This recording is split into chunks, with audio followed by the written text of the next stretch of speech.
नदी के किनारे पर एक छोटा सा गांव बसा हुआ था।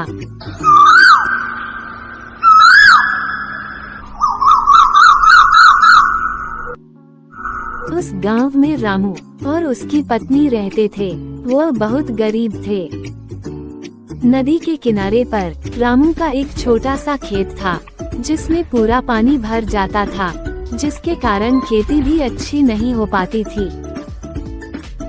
एक दिन रामू अपने खेत में देखने के लिए आया और आकर देखा तो खेत में पूरा पानी भरा हुआ था।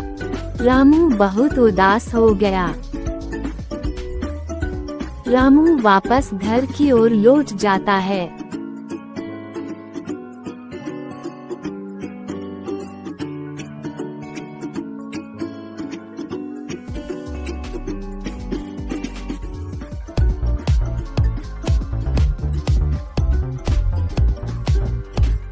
हर किसी की फसल अच्छी आएली है, लेकिन मेरी फसल तो हर साल पानी में ही डूब जाती है।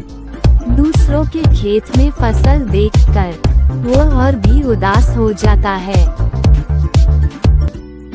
वह उदास होकर अपने घर आकर सो जाता है।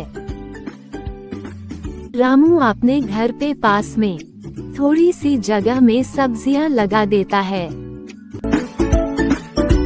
वह सप्ताह में 2-3 दिन सब्जियां बाजार में बेच आता था, जिससे उसे थोड़े पैसे मिल जाते थे। और उसे जब भी टाइम मिलता था, तब वह जंगल में लकड़ियां काटने जाता था।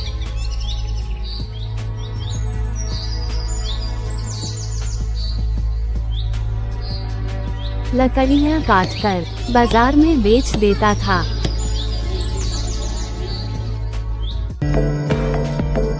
लकड़ियां बेचकर रामू जैसे तैसे अपना घर परिवार चला रहा था। लेकिन रामू की पत्नी हर रोज रामू को कुछ ना कुछ ताने मारती रहती थी। एक दिन रामू परेशान होकर जंगल की ओर निकल जाता है।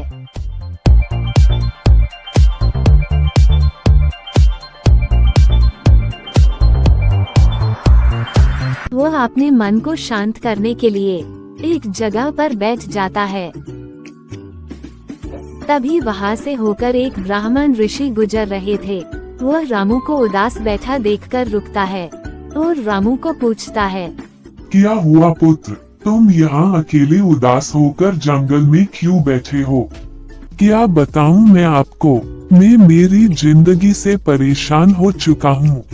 ऐसा क्या हुआ पुत्र, जिससे तुम इतने ज्यादा परेशान हो चुके हो? मैं बहुत गरीब हूँ और मैं अपना घर परिवार बहुत मुश्किल से चला रहा हूँ, जिसके कारण मेरी पत्नी मुझे हर रोज ताने मारती रहती है। मैं बहुत परेशान हो चुका हूँ। पुत्र तुम परेशान मत हो, एक न एक दिन सभी का अच्छा वक्त आता है, लेकिन मेरा कब अच्छा वक्त आएगा? मेरी उम्र तो आधी हो चुकी है।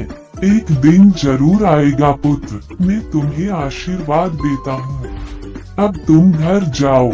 ऐसा बोलकर ब्राह्मण ऋषि अपने रास्ते चला जाता है।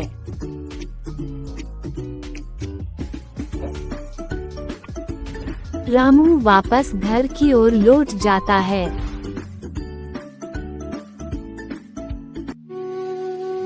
एक साल बाद, दूसरे साल रामू के खेत में फसल अच्छी आती है। तब रामू फसल को देखकर बहुत खुश होता है और मन ही मन सोचता है, लगता है ऋषि जी के आशीर्वाद से ही इस साल मेरे खेत में फसल अच्छी आई है। और रामू की पत्नी भी उसे कुछ नहीं बोलती है। वह दोनों खुशी से रहने लगते हैं।